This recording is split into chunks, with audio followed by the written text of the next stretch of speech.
গদা পদ্ম ধৰি যিটো ৰূপেৰে দেখা দিছা এইটো হ'ল তোমাৰ স্বৰূপ আৰু এইটো হ'ল তোমাৰ সাকাৰ ৰূপ গতিকে প্ৰভু তুমি সাকাৰ এই তত্ত্বটো নুবুজি বিভিন্ন পণ্ডিতে বিভিন্ন শাস্ত্ৰ ৰচনা কৰি সমাজত মানুহৰ মাজত মতিভেদৰ সৃষ্টি কৰাইছে তাকে সত্য বুলি মানি মূঢ়মতি লোকে কি গাই ফুৰে সমাজত কি প্ৰচাৰ কৰে পুৰা ব্ৰহ্ম নিৰাকাৰ নানা শাস্ত্ৰ সবে কবৈ মতিভেদ আৰু গুৰুজনে আমাক সাকাৰ ঈশ্বৰকহে ভজিবলৈ কৈছে মনত ৰাখিব দেই এতিয়া মই যদি ইয়াত এটা প্ৰশ্ন কৰো যে ঈশ্বৰ সাকাৰ নে নিৰাকাৰ প্ৰত্যেকৰে মুখত এটাই উত্তৰ যে নিৰাকাৰ শেষ নিৰাকাৰ মানে কি নিৰাকাৰ মানে আমি বুজো আকাৰ নাই যদি আকাৰেই নাই ঈশ্বৰৰ পদ্মকল্প যেতিয়া নাৰায়ণে প্ৰথম ব্ৰহ্মাক ভাগৱত কৈছিলে মুখখন ক'ৰ পৰা আহিল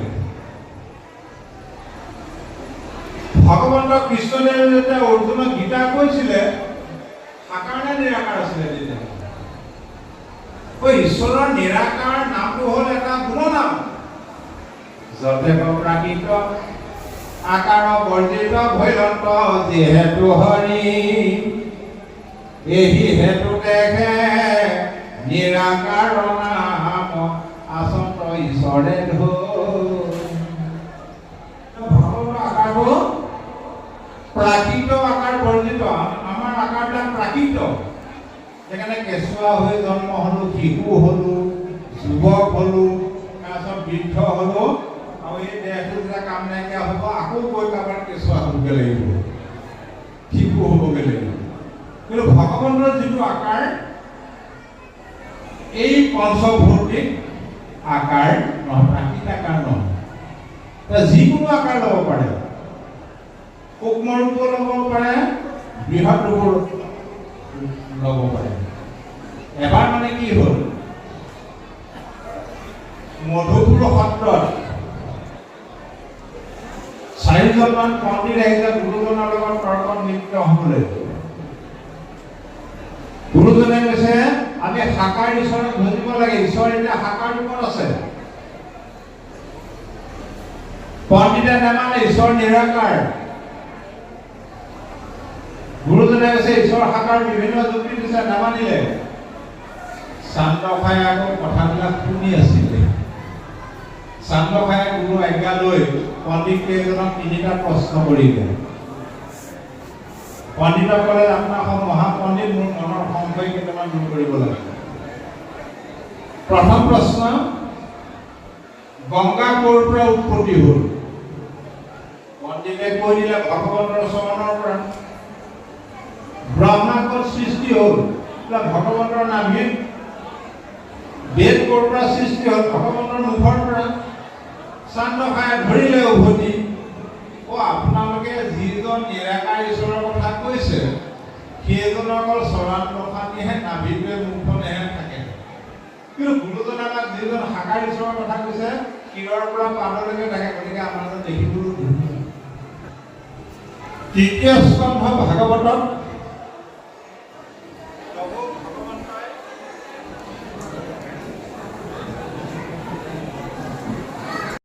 যেতিয়া প্ৰভু ভগৱন্তই 3টা গুণত 3জন দেৱ সৃষ্টি কৰিছিলে ব্ৰহ্ম বিষ্ণু আৰু শিৱ 3জনক সৃষ্টি কৰি যেতিয়া ভাগে ভাগে দায়িত্ব অৰ্পণ কৰিছিলে 3জনাই কি বুলি স্তুতি কৰিছিলে হে প্ৰভু তুমি আমাক যি শংখ চক্ৰ গদা পদ্ম ধৰি যিটো ৰূপেৰে দেখা দিছা এইটো হ'ল তোমাৰ স্বৰূপ আৰু এইটো হ'ল তোমাৰ সাকাৰ ৰূপ গতিকে প্ৰভু তুমি সাকাৰ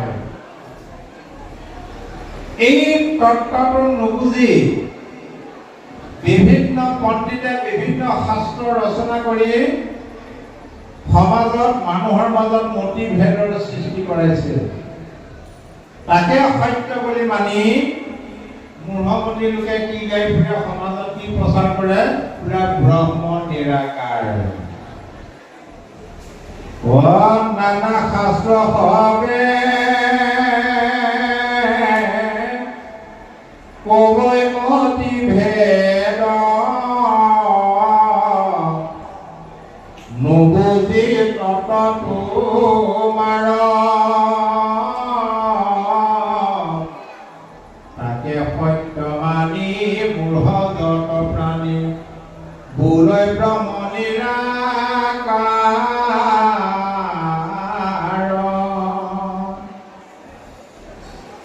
গতিকে ভাগৱতে হ'ল সকলো শাস্ত্ৰৰ উত্তৰ বুলি কৈছে।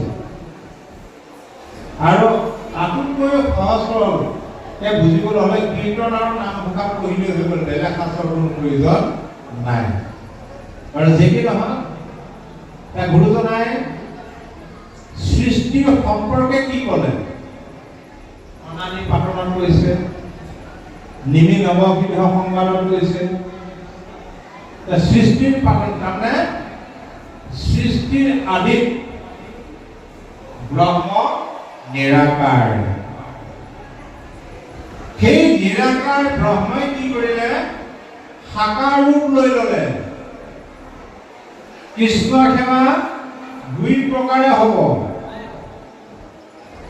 এক প্ৰকাৰ হ'ল আধ্যাত্মিক কৃষ্ণৰ সেৱা। আধ্যাত্মিক কৃষ্ণৰ সেৱা কৰা, পুৱা গধূলি গুৰু সেৱা কৰা, ঘৰত ভজন লৈ নাম প্ৰসংগ কৰা, ভাগৱত শ্ৰৱণ কীৰ্তন কৰা, আজি আধ্যাত্মিক কৃষ্ণৰ সেৱা হৈ আছে। ইয়াৰ জৰিয়তে বহিৰ্জাগতিক কৃষ্ণৰ সেৱা কৰিব লাগিব। গুৰুজনাই ঈশ্বৰৰ সেই বহিৰ্জাগতিক কৃষ্ণৰ ৰূপটো আমাক দি থৈ গৈছে, আধ্যাত্মিক কৃষ্ণৰ ৰূপটো আমাক দি থৈ গৈছে। কিন্তু আমাৰ বহুতৰে কি হয়, আধ্যাত্মিক কৃষ্ণৰ সেৱাটো হয়, কিন্তু বহিৰ্জাগতিক কৃষ্ণৰ সেৱাটো আমাৰ প্ৰায় কম হয়। বহিৰ্জাগতিক সেৱাটো না কৃষ্ণৰ সেৱা, যত দেখা ভূত প্ৰাণী সমস্তকে বিষ্ণু মানি কৰিবা সবাকো উপকাৰ, বহিৰ্জাগতিক কৃষ্ণৰ সেৱা। আধ্যাত্মিক কৃষ্ণৰ সেৱা আপুনি ভজনত পাইছে নহয়। যিমান ভূত প্ৰাণী দেখিছা, ভূত প্ৰাণী অৰ্থাৎ পঞ্চভৌতিক দেহ দেখিছা, সকলোকে ঈশ্বৰ মানি সেৱা কৰা। আমি কৰোঁনে বাৰু? উপকাৰ কৰিবলৈ গৈছো। উপকাৰ কৰিলে তুমি আনন্দ পাবা, অপকাৰ কৰিলে ৰাতি টোপনি ক্ষতি হ'ব। কিবা হ'ব নেকি, পুলিচ আহিব নেকি, মনত থাকিব।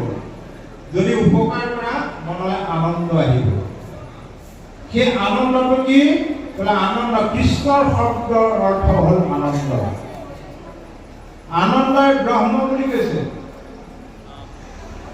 ভাৰতবৰ্ষত যিমানবিলাক ধৰ্ম প্ৰচাৰ কৰিছে, হয় কৈছে, ব্ৰহ্ম সত্য জগত মিথ্যা। ব্ৰহ্ম সত্য বুলি সকলো পণ্ডিতে স্বীকাৰ কৰিছে, কিন্তু সেই ব্ৰহ্মটো কোনটো আজিলৈকে কোনোজন পণ্ডিতে স্পষ্টভাৱে আমাক দেখুৱাই দিব নোৱাৰিলে। শংকৰাচাৰ্যই নোৱাৰিলে, কিন্তু আমাক গুৰুজনে স্পষ্টভাৱে দেখুৱাই দিলে ব্ৰহ্ম কোনটো। গোৱালিৰৰ ঘৰে গৈয়া ব্ৰহ্ম চিনি ধৰা হয়। সেই ব্ৰহ্মটো বোলে গোৱালিৰ ঘৰতে আছে, মাখন চুৰ কৰি খাই লীলা কৰি আছে। যোৱা সৃষ্টিৰ আগত ব্ৰহ্ম, সেই ব্ৰহ্মই সাকাৰ ৰূপ লৈ ল'লে। তাকে কৈছে সমস্তকে বিষ্ণু মানি উপকাৰ কৰা, আনন্দ পাবা। আমি আকৌ উপকাৰৰ বিপৰীতে অপকাৰ কৰিহে ভাল পাওঁ, হয়নে বাৰু? প্ৰমাণ ইয়াতে উঠিলে মেজিক বা টমটম, যোৰহাটত টমটম নাই নহয়, কোনোবা এখন গাড়ীত উঠিলে মেজিক এখনত ক'ত যাব বোলে মোক ক'লে ভাড়া কিমান ল'ব বোলে 50 টকা লাগে 50 টকা নিবি 40 টকাহে দিবি এই মেজিকখন চলাই কৰি যেন তেনে পৰিয়াল কৰি থকা দুখীয়া ল'ৰাটোক 10 টকা ঠগিবলৈ মানুহে ভাল পাব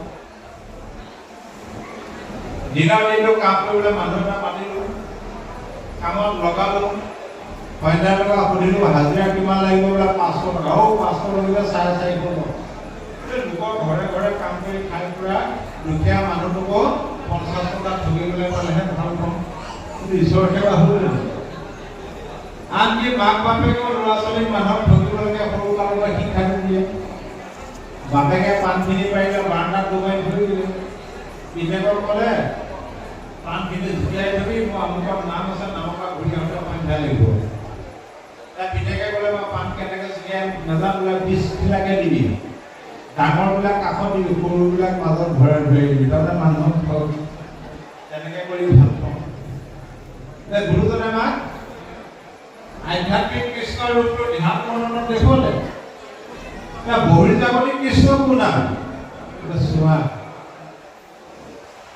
যত জীৱ জংগম কীট পতংগ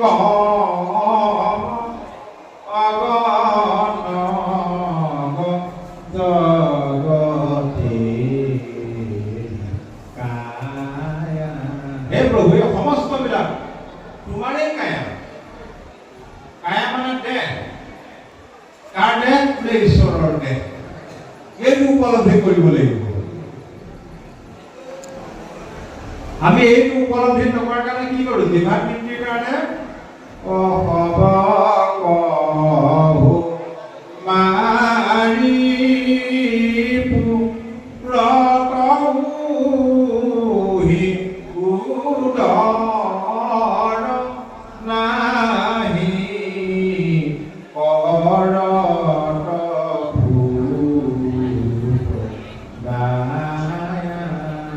সমস্তকে মাৰি মাৰি জিভাৰ তৃপ্তিৰ কাৰণে সেইটো ভূতৰে হ'ল নে নহয় যে কি নহওক যে নিৰ্গুণ নিৰাকাৰ ব্ৰহ্মই সাকাৰ ৰূপ লৈ ল'লে কি ৰূপত ল'লে এতিয়া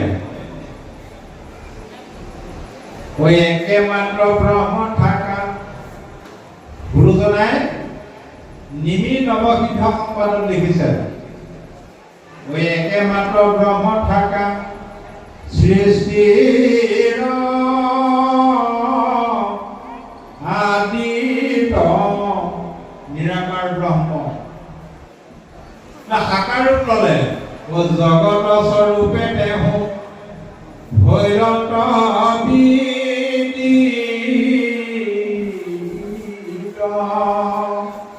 জগত স্বৰূপে তেওঁ প্ৰকাশমান হ'ল সেইকাৰণে কীৰ্তনৰ বেদস্তুতিত গুৰুজনাই লিখিছে যিসকল মহাজ্ঞানী লোক তেওঁলোকে জগতখনকেই ঈশ্বৰ বুলি কয় আমি আকৌ ঈশ্বৰ বুলি ক'লে ভগৱান বুলি ক'লে আমাৰ মনটো ওপৰলৈ ক'বলৈ গুচি নাযায় আমি জগতত ঈশ্বৰক দেখিছোঁ নে নাই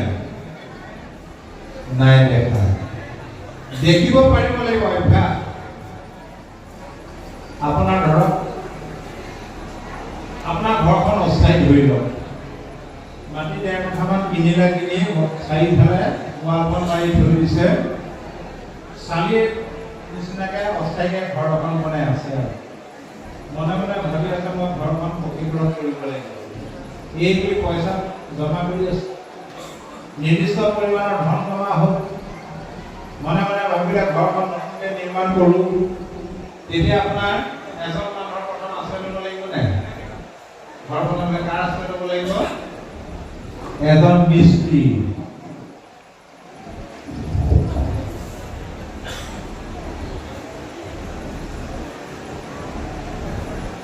এজন মিস্ত্ৰী এজনৰ আশ্ৰয় ল'ব লাগিব মিস্ত্ৰীজনে কি কৰিব আলোচনা বিলোচনা কৰিলে কৰাৰ পিছত 5টা বস্তুৰ হিচাপ দিব আপোনাক প্ৰথম কি কি শিল বালি ইটা চিমেণ্ট আৰু ৰড নহয় পাঁচটা হিচাপ দিব নিদিয়ে ভগৱন্তই সৃষ্টিৰ আদিত অকলে অকলে আছিলে বহুকাল থকাৰ পিছত এদিন মনে মনে ভাবিলে ওই একেশ্বৰে আছো মই আদি নিৰঞ্জন নাহি কয় সৃষ্টি মোক নকৰে শোভন আদি নিৰঞ্জন মই অকলে অকলে আছো সৃষ্টি নকৰাৰ কাৰণে মোক শোভা কৰা নাই যেতিয়া ভগৱানে সৃষ্টি কৰি বুলি ভাবিলে ঈশ্বৰকো মিস্ত্ৰী এজন দৰকাৰ নহ'ব জানো নিজে হাতটো বটালি ল'বগৈ নেকি ঈশ্বৰকো মিস্ত্ৰী এজন দৰকাৰ হ'ল ক'ত পায় এতিয়া লগে লগে হৈ একেশ্বৰে থাকি আমি কৰোঁ সকলো কাজ শৰীৰৰ পৰা মায়া কৰি লন্তবাজ শৰীৰৰ পৰাই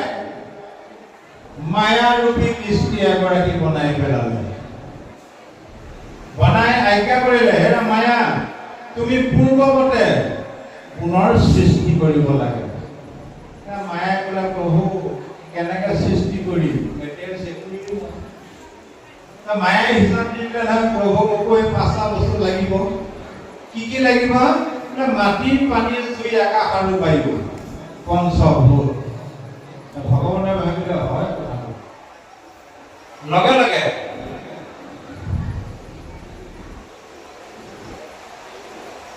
এৰম পৰম ঈশ্বৰ কৃষ্ণ জগত কাৰণ ও সৃজিলা মায়া কলয়া মহাভূতগণ জগতৰ পৰম কাৰণ ঈশ্বৰে কি কৰিলে মায়াক লগত লৈ পঞ্চভূত সৃষ্টি কৰিলে ক্ষিতি অপতেজ মল আৰু গুণ আকৌ জীৱই যদি ভোগ নকৰে ঈশ্বৰৰ বজাৰখন সামৰি পেলাব লাগিব সেইকাৰণে জীৱবিলাকে ভোগ কৰিবৰ কাৰণে জীৱৰ বিষয় ভোগ নিমিত্তে ঈশ্বৰ পঞ্চভূতে সৃজিলা বিবিধ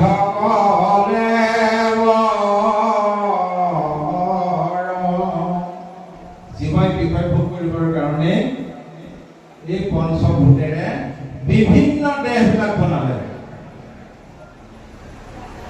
গুৰিপুৰৰ পৰা গজহস্তিলৈকে তৰুণ দিনৰ শিলৰ পৰা জীৱশ্ৰেষ্ঠ মনুষ্যলৈকে বিভিন্ন দেহ কাৰো লগত কাৰো নিমিলে বাকী তাৰমানে ঈশ্বৰে এনেকুৱা এটা ফৰ্মাৰ বনালে একেটা ফৰ্মাৰতে বিভিন্ন ডিজাইন ওলায় কিন্তু আমাৰ মিস্ত্ৰীবিলাকে যিটো ফৰ্মাৰ বনায় এটা ডিজাইনহে ওলায় কিন্তু অন্য জীৱৰ কথা পাতিলে মানুহকে চাওকচোন বাৰু ইয়াত গৈ থকা কাৰোবাৰ লগত কাৰোবাৰ চেহেৰা মিলেনে বাৰু নিমিলে এতিয়া আপুনি ধৰি লওক আইগৰাকীক লগত লৈ অধিৱেশন লৈ গ'ল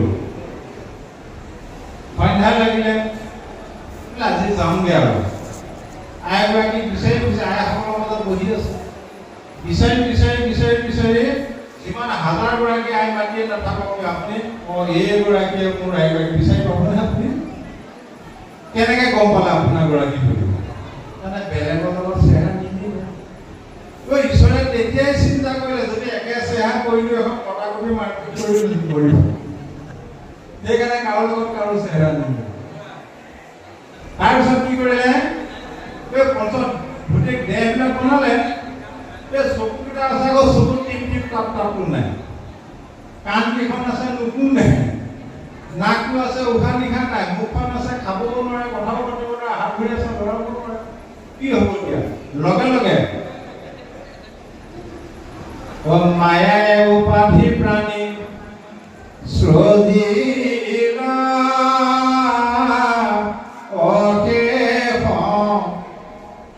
তাতে অন্তৰ্গামী ৰূপে ভৈৰন্ত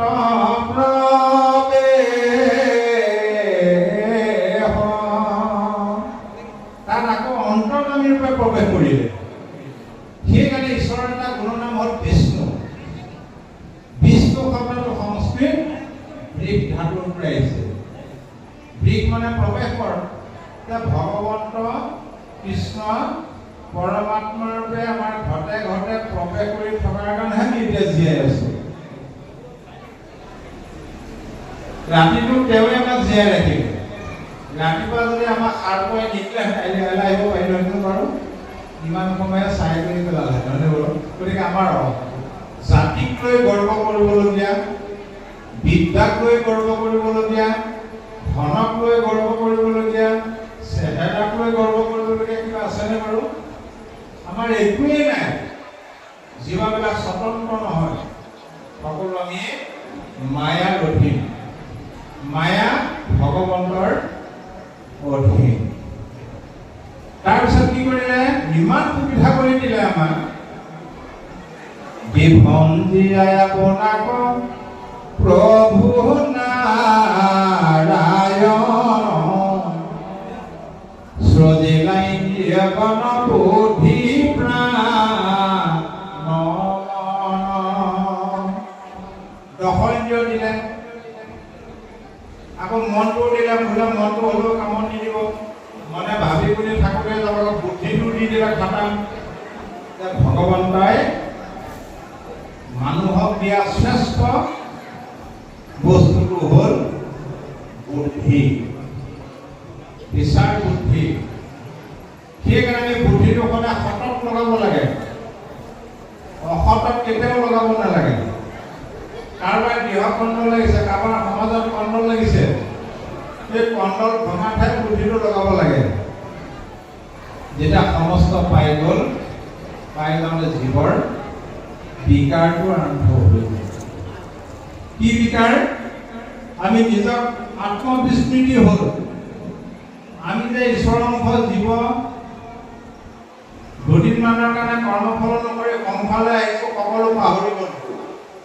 তাৰপৰা মৰিম নালাগে, সেইকাৰণে মানুহক নাতে। চব ইয়াতে এৰি থৈ যাব লাগিব, কিন্তু নাতে আমাক। ইন্দ্ৰিয়ৰ সংগে জীৱে ধুন্দে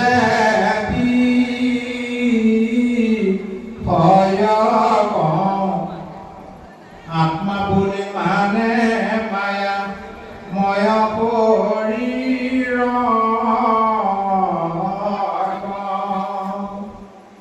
এই দেহটোকে আত্মা বুলি ভাবিবলৈ ধৰিলো। এইটো হ'ল বিকাৰ। শৰীৰ মই বুলি জীৱ ভাবে সকাম কৰ্ময় আচৰে কৰ্মৱতী নানা দেহত ভ্ৰময় আত্মাক নিচিনি মৰে। শৰীৰটো মই বুলি ভবাৰ লগে লগে আমাৰ অকল দেহৰ চিন্তা। ভাল লাগে কেলে?